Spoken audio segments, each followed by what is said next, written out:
Hello and welcome to Creative Design and Supply. Today I am going to show you how to create a beautiful sugar skull wind spinner. Now we have these they are blank at our on our website, and I'm going to show you how to create and print your own. Now I am going to be using Silhouette. It is a free download and you can print from any printer through this. All right. So I am using a Sawgrass SG500, and I will show you step by step how I'm going to create this. And then in the next video, I will show you how I press it.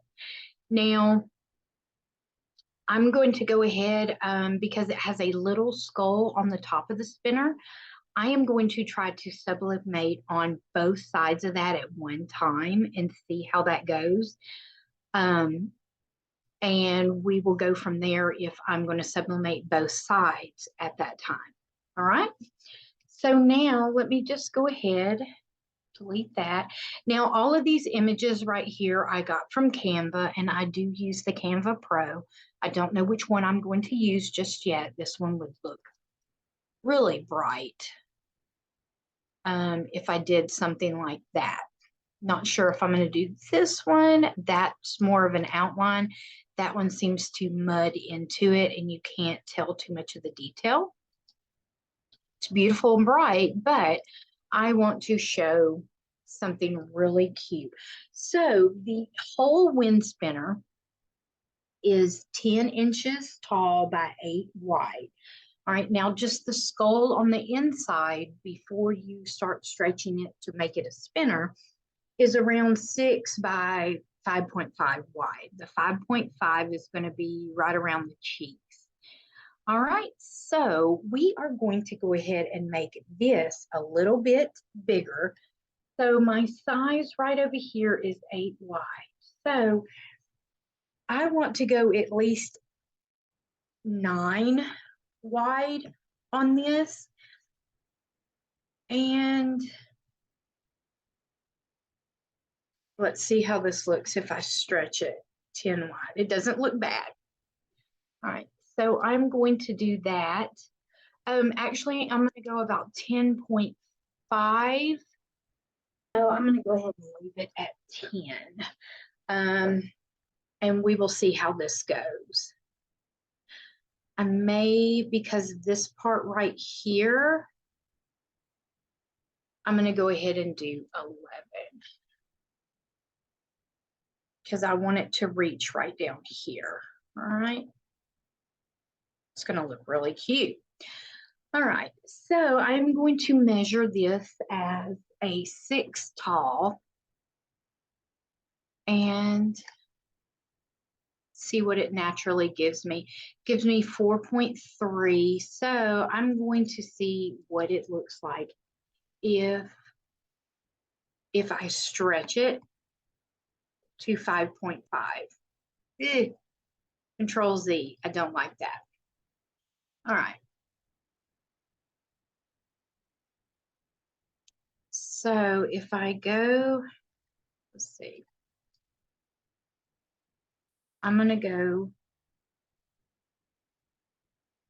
and see how, okay, that's 4.5, sorry.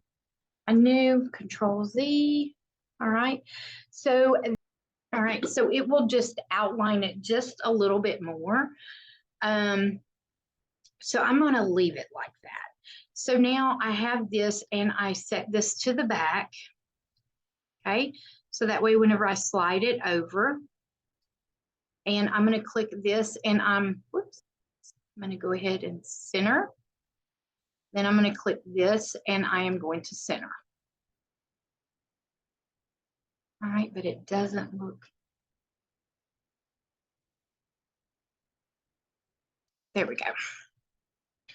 All right. So I'm going to select both of these and I am going to group.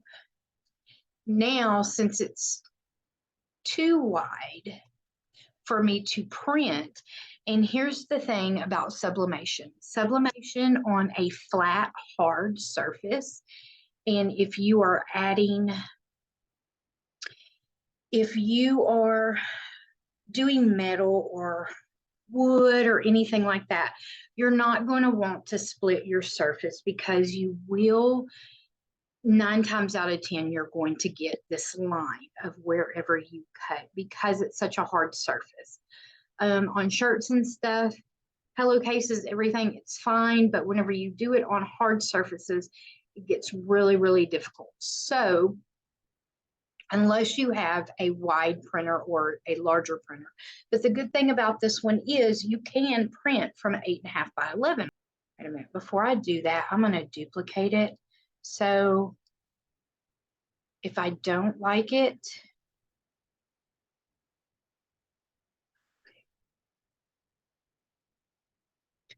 I'm going to have to go down a little bit more. Let's go to 8. All right, and see how that is.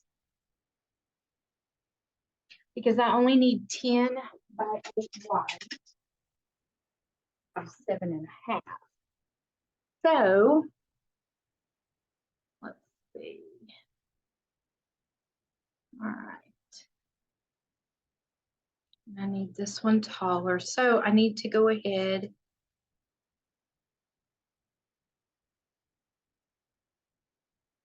Doesn't look too bad.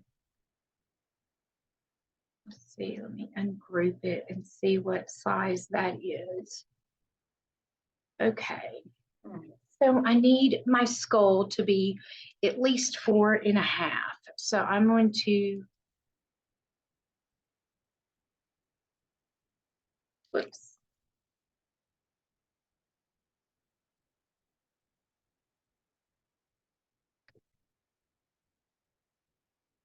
Oh, that looks much better. I'm going to go ahead and make this 6 inches. All right. Now I'm going to lock it in. And I'm going to make sure that this one on the outside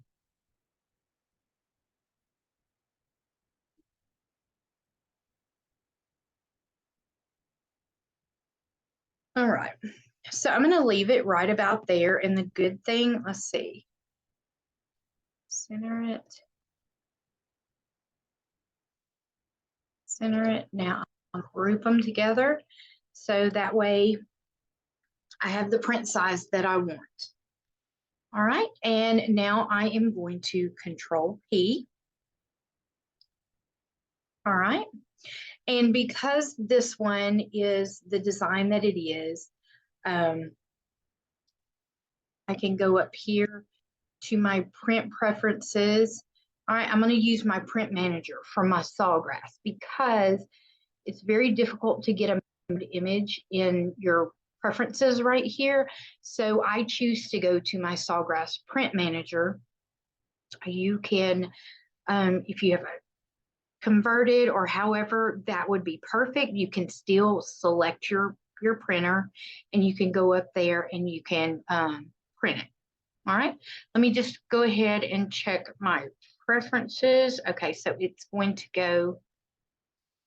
All right, so now I'm going to apply and I'm will press print and my print manager will come up and I will print it. And then I will see you in the next video and we will press it.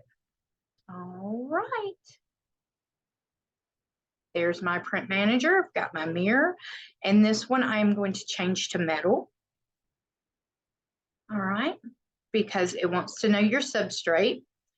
All right. And now I am going to print and I will see you in the next video.